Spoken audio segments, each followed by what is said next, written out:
Everyone, our Bible verse for today is all about 1 Peter 4:8. At ang sabi dito, above all, love each other deeply, because love covers over all multitudes of sin. So, ang first teaching natin sa araw na to, bitterness robs us of precious time with our family. Why?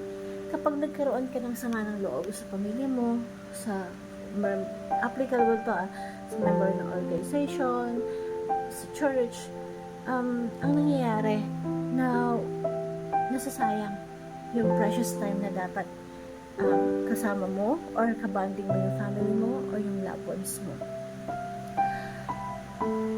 Example na meron kang like sa relationship, nagkasamaan kayo ng loob dahil sa simpleng bagay, tapos umabot ng years na hindi kayo nag-usap. Like, merong example na yung mag-asawa dahil sa simpleng bagay lang, 40 years silang hindi nag-usap. Imagine mo, nasa loob sila ng bahay, diba?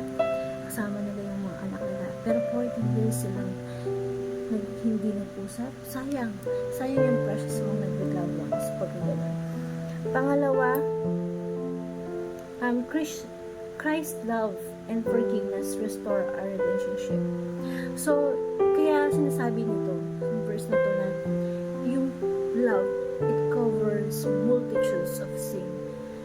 Kaya nito, yung Christ's love and forgiveness, ito yung nagre-restore sa atin. At hayaan natin na mamuno sa pamumuhay natin, sa puso natin, sa buhay natin yung Christ's love. Kasi kayang i-cover nito yung lahat ng sins, lahat ng bitterness, at kaya natin mag-forgive pag meron tayo ganito.